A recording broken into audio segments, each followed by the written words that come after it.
നമസ്കാരം, എല്ലാവർക്കും എൻ്റെ രുചികളിലേക്ക് സ്വാഗതം. ഞാൻ ഇന്ന് കറിവേപ്പില വെച്ചിട്ടുണ്ടാക്കുന്ന ഒരു സാധനത്തിൻ്റെ റെസിപ്പിയാണ് ഷെയർ ചെയ്യുന്നത്. അതായത് കറിവേപ്പില വെച്ചുണ്ടാക്കുന്ന ഒരു ചോറ്. നമ്മളിൽ മിക്ക ആൾക്കാരും കറിക്കുള്ളിൽ കറിവേപ്പില മാറ്റി വെച്ചിട്ട് കറി മാത്രം കഴിക്കുന്ന കൂട്ടത്തിലുള്ള ആൾക്കാരാണ്. പക്ഷേ ഈ കറിവേപ്പിലയ്ക്ക് ധാരാളം ഗുണങ്ങളുണ്ട്, ധാരാളം വൈറ്റമിൻസ് അതിനകത്തിൽ അടങ്ങിയിട്ടുണ്ട്. അതേപോലെ അത് നമ്മുടെ ഡൈജസ്റ്റീവ് സിസ്റ്റത്തിനും കണ്ണിനും മുടി വളർച്ചയ്ക്കും എല്ലാത്തിനും അത് നല്ലതാണ്. പ്രത്യേകിച്ച് കുട്ടികളൊന്നും ഇത് കഴിക്കാറേ ഇല്ല. അപ്പോൾ അവർക്ക് ഇങ്ങനെ ഒരു സാധനം വെച്ച് കൊടുത്താൽ നല്ലതായിരിക്കും. അപ്പോൾ നമുക്ക് നോക്കാം ഇതെങ്ങനെയാണ് ചെയ്യുന്നതെന്ന്. ചോറുണ്ടാക്കാൻ വേണ്ടിയിട്ട് ഞാൻ 1.5 കപ്പ് ചോറ്, ഉപ്പിട്ട് വേവിച്ച ചോറ് ഒന്ന് ആറാനായിട്ട് വെച്ചിട്ടുണ്ട്. ഈ കാണിച്ചിട്ടുള്ള കപ്പിന് 1.5 കപ്പ് ചോറാണ് ഞാൻ എടുത്തേക്കുന്നത്. ഇനി 2 ടേബിൾ സ്പൂൺ എണ്ണ വേണം.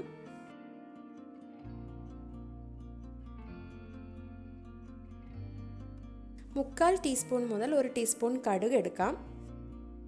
1/2 ടീസ്പൂൺ കടലപ്പരിപ്പ് വേണം. 2 ടേബിൾ സ്പൂൺ നിലക്കടല എടുക്കാം. 4 വറ്റൽമുളക് വേണം. ഇതിനകത്തിൽ 2 എണ്ണം താളിക്കുന്നതിനും 2 എണ്ണം കറിവേപ്പിലയുടെ കൂടിയിട്ട് വറുക്കാനുമാണ് എടുത്തേക്കുന്നത്. കായം വേണം. ആവശ്യത്തിന് ഉപ്പ് വേണം. ഞാനിവിടെ 1 കപ്പ് കറിവേപ്പില നന്നായിട്ട് കഴുകി ഒന്ന് വെയിലത്ത് വെച്ച് ഉണക്കി എടുത്തിട്ടുണ്ട്.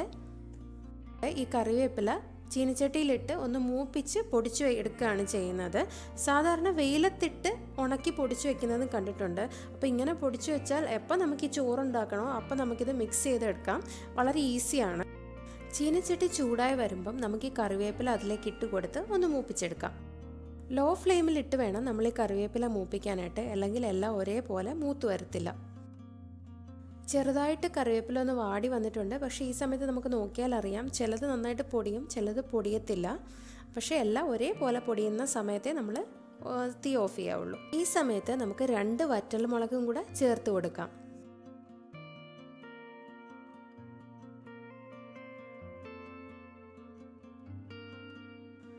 ഇപ്പോൾ ഈ കറിവേപ്പില എല്ലാം ഒരേപോലെ മൂത്ത് വന്നിട്ടുണ്ട്. നമുക്ക് കൈ കൊണ്ട് പൊടിച്ചാൽ തന്നെ നന്നായിട്ട് പൊടിയുന്ന ആ ഒരു പരുവത്തിനായി കിട്ടിയിട്ടുണ്ട്.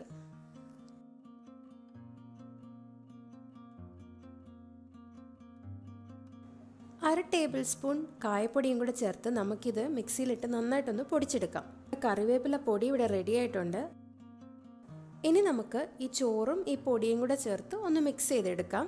അതിന് വേണ്ടിയിട്ട് ഒരു പാൻ വെച്ച് അതിൽ 2 ടേബിൾ സ്പൂൺ എണ്ണ ഒഴിച്ച് കടുക് പൊട്ടിച്ചിട്ടുണ്ട്.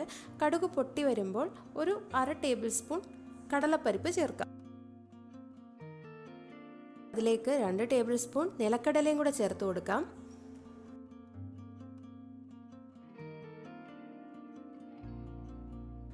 2 വറ്റൽമുളക് മുറിച്ചിട്ട് കൊടുക്കാം. ആദ്യം പറയാൻ വിട്ടുപോയ ഒരു ചേരുവയും കൂടെ ഉണ്ട് കേട്ടോ. അത് ഇഞ്ചിയാണ്. അര ടേബിൾ സ്പൂൺ ഇഞ്ചിയും കൂടെ ചേർത്ത് കൊടുക്കണം.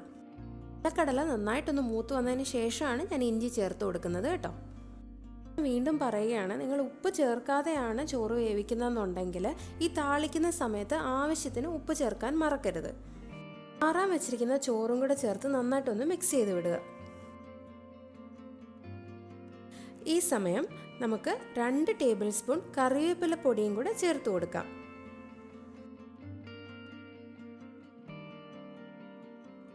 പുളി സാദം, കറിവേപ്പില സാദം അതൊക്കെ കഴിക്കുമ്പോൾ നമ്മുടെ കയ്യിൽ ആ എണ്ണമയം വരണം. അപ്പോഴാണ് അതിൻ്റെ ആ കറക്റ്റ് പരുവാണെന്ന് പറയുന്നത്. അതുകൊണ്ടാണ് നമ്മൾ 2 ടേബിൾ സ്പൂൺ എണ്ണ ഒഴിച്ചു കൊടുത്തിരിക്കുന്നത്. ഇതിന് ചോറൊട്ടും കുഴഞ്ഞു പോകാതെ ഓരോ സൈഡിൽ നിന്നും എടുത്തു കൊടുത്ത് നമുക്കിത് നന്നായിട്ട് മിക്സ് ചെയ്തെടുക്കാം.